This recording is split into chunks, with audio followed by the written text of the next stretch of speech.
আপোনালোকে সকলোৱে চিনি পায় মই এই অঞ্চলৰ সন্তান মোক ইয়াত যিখিনি মানুহ উপস্থিত আছে মই ভাবো মোক চিনি নোপোৱা কোনো ইয়াত নাই এবাৰ মই ৰাজ্যৰ দলৰ পৰা বিহপুৰীয়া জিলা পৰিষদ সমষ্টিৰ বাবে প্ৰাৰ্থিত্ব বিচাৰিছিলো দলে ইতিমধ্যে মোৰ ওপৰত বিশ্বাস আৰু আস্থা ৰাখি প্ৰাৰ্থিত্ব প্ৰদান কৰিছে আজি নিৰ্বাচনী সভাত মই মোৰ ঘৰৰ ওচৰৰ পাজৰৰ মানুহখিনিক মাতিছো কাৰণ এই মানুহখিনিয়ে যে মোক সাপোৰ্ট নকৰে মোক সমৰ্থন নকৰে তেতিয়াহ'লে মই কাক লৈ নিৰ্বাচন খেলিম আপোনালোকক এই কাৰণে মাতিছো আপোনালোকে যদি কয় যে মই এই নিৰ্বাচনত অৱতীৰ্ণ হ'ব লাগে তেতিয়াহ'লে মই এই নিৰ্বাচনটো আৰু আগলৈ আগবঢ়াই লৈ যাব পাৰিম সেইকাৰণে মই আজি যিখিনি আপোনালোকৰ সমৰ্থন দেখিছো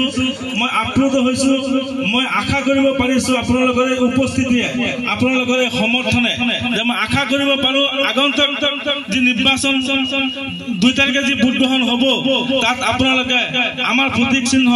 গেছ চিলিণ্ডাৰৰ ছবিত আপোনালোকে বহুমূলীয়া ভোট দি জয়যুক্ত কৰিব বুলি মই আশাবাদী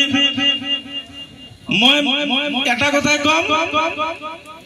কংগ্ৰেছ দলৰ পৰা কেইবাজনো প্ৰাৰ্থীয়ে প্ৰাৰ্থিত্ব বিচাৰিছিলে তাৰ ভিতৰত আমাৰ মাইনৰিটি অঞ্চলৰ 2-3জন প্ৰাৰ্থী আছিলে আৰু আধা কাষ্টৰ 2-3জন প্ৰাৰ্থী আছিলে কংগ্ৰেছ দলে আমাৰ মাইনৰিটি মানুহক টিকেট প্ৰদান নকৰিলে ইয়াৰ কাৰণটো কি আপুনি জানে তেওঁলোকে কাৰণটো ব্যাখ্যা কৰিছে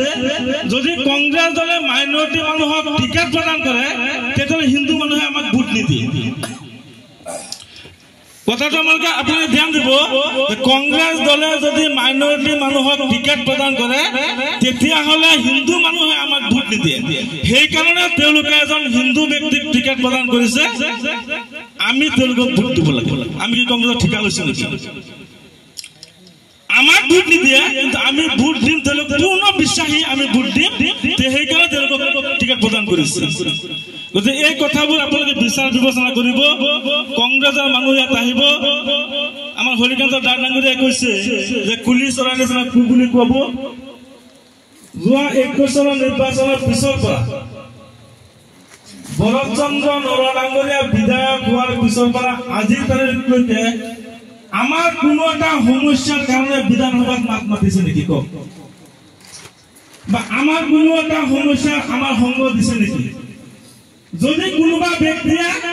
আমাৰ সমস্যাৰ কাৰণে বিধানসভাত মাত মাতিছে সেইজনে হৈছে আমাৰ জননেতা অখিল গগৈ ডাঙৰীয়া অখিল গগৈ ডাঙৰীয়াৰ বাহিৰে আমাৰ সমস্যাবোৰ বিধানসভাত কোনো উত্থাপন কৰা নাই আমাৰ বিধায়ক হৈছে ভৰত চন্দ্ৰ ডাঙৰীয়া কিন্তু আমাৰ ৰাস্তা ঘাট লাগে এই বিষয়ে বিধানসভাত কোনে গঠন কৰিছে অখিল গগৈ ডাঙৰীয়াই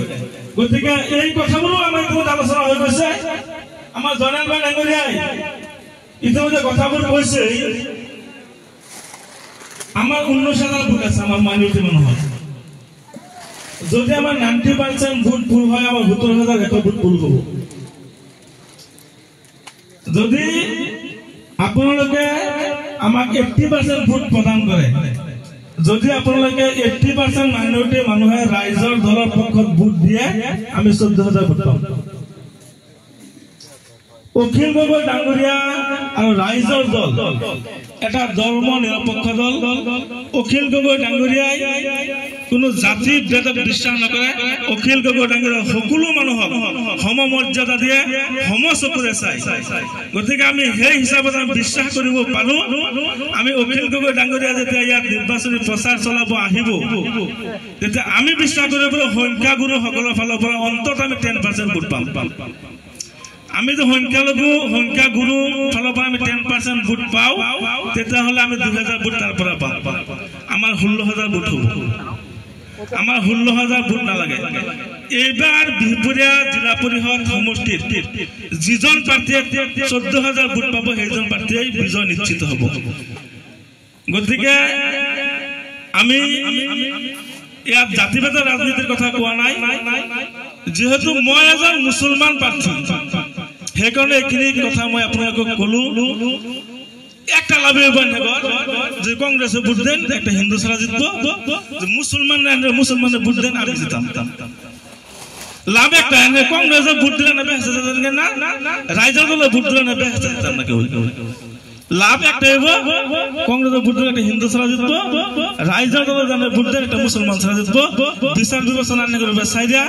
আন্নে করে সবের কাছে আমি দোয়া চাইয়া আমি আরো মানে বক্তব্য দিতাম, যেহেতু রাত বহুত হয়ে গেছে গা, আর কইবার কোনো আছে বলে আমি অনুভব করছি না। আর অবশেষে আন্নে সবাই লাগে আমি কিছু লঘু আহারের ব্যবস্থা করছি, সবাই দাওয়াত গ্রহণ করুন বলে আশা রাখিয়া আমি কথা যদি কিবা ভুল ভ্রান্তি হয়েছে ক্ষমা বিচায়া আমার বক্তব্য এখানে শেষ করলাম। ধন্যবাদ। সম্মানিত সদন উপর বক্তা